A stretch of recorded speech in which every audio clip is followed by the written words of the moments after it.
vlog! Welcome back to my vlog. Isang maganda at maulan at mabagyong umaga sa inyong lahat mula dito sa Lasak City. At ito na rin ang ating mabagyong unlimited na pakikaw sa ating Minupusal Distraction Look. O diba? Grabe si Kuragan, todo effort talaga. Of course, Miss Universe fever na mga karag-karag at kasing fever din ngayon ang mga chikahan na pinagchichismisan, pinag-uusapan ng mga active na mga chismosa at mga chismosa sa social media na kung saan sure top to na daw si Atisa Manalo at si Maring Vena sa Miss Universe 2025 na kung saan unsa naman po doy isa na kaluhaloy mo paliton kabalong nagkuanta dire. Alright. Isa hoy kulang man nagduha tulo 5 man na. Oh, yeah. Mubalik na pug ka. Yeah. Sa muka oy. Kung ikuha na nimo nang diretso lang tulo para di na ka magbalik-balik kunya. So yun ang mga karag-karag, pasensya na sa distraction natin, yung mga customer ko dito, ayun. Gaya ng mga pang-imbierna, bitaw na mga taga-Tacos community, tungkol nga dito sa Tramoya, basta ka na mga, ano ba, cooking show na daw ang top 2 sa Miss Universe 2025 dahil ibibigay daw kay Atisa Manalo at kay Maring Vena. Magdilang ang hill sana kayo, mga taga-Tacos community. Grabe yung stress galore nila sa taon na to kasi natatabunan talaga yung mga pa-eksena ng kandidata nila. Napansin ninyo yung lakaran ngayon sa social media. Makita mo talaga yung mukha ni Maring Vena, Thailand, Philippines, Atisa. Wala yung mga frontrunner sa mga Tacos community na mga kandidata. Hala, asaan sila? Hindi mo sila mahagilap masyado kasi natatabunan yung mga paandar nila.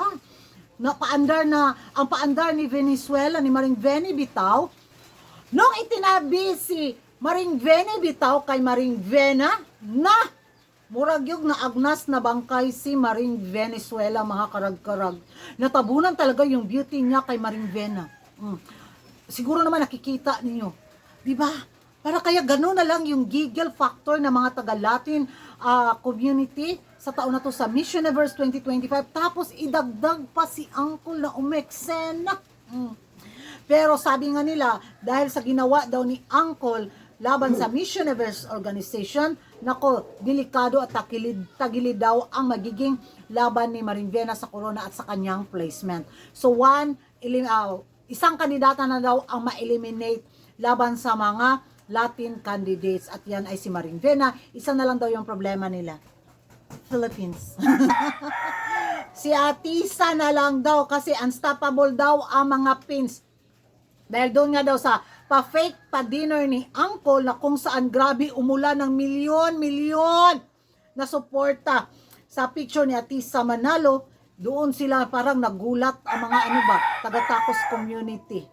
Of course, Miss Universe. Ano nila dito is kailangan daw mawala si Atisa Manalo sa paandar at sa mga radar.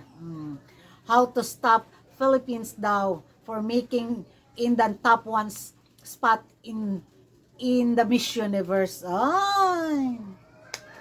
Wala kayong gagawin kundi manood kayo. Kung manalo kami or maligwak kami, kayo na ang ma-stress. Kami in-enjoy namin yung bawat moment.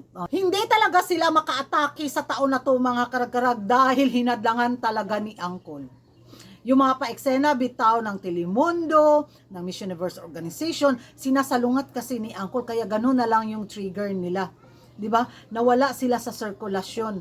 At dito nga sa ginawa ni Uncle, hinihila din nila pababa si Maring Vena. At isa daw sa maapektuhan sa bangayan na to, sa mga pa-iskandalo at intriga, is si Maring Vena, which is good sign daw ito para masungkit na mga taga-Tacos community ang corona na ilalaban ni Maring Vena at ni Maring Atisa ang Asya. Ewan ko na lang sa inyo, mga karag-karag, kung ano yung magiging reaction ninyo dito nga sa kanilang mga hanas na cooking show na daw ang Miss Universe 2025 dahil hindi nga sila makaarte sa paeksena ng kanilang mga frontrunner dahil hinadlangan ito ni Nawat ng Pilipinas at ni Maring Vena. Sa tingin nyo, mga karag-karag, magkatotoo kaya ang kanilang mga hula-hula na cooking show dahil top 2 na daw ang pins dahil sa sponsorship at top 2 ang Thailand dahil early favorites daw si Maring Vena. Pero yung gusto talaga daw nilang mag top 2 is si Maring Venezuela at saka si Maring Vena dahil deserve daw ni Venezuela ang corona.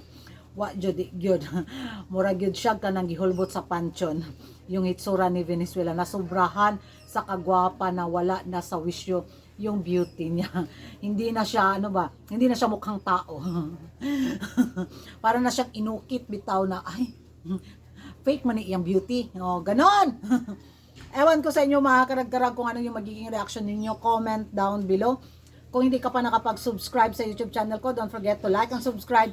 Kuragan karag and hit the notification bell para updated kayo sa mga latest kaganapan at late na intriga sa mundo ng beauty pageant. And thank you for watching. See you in my next vlog. Bye-bye!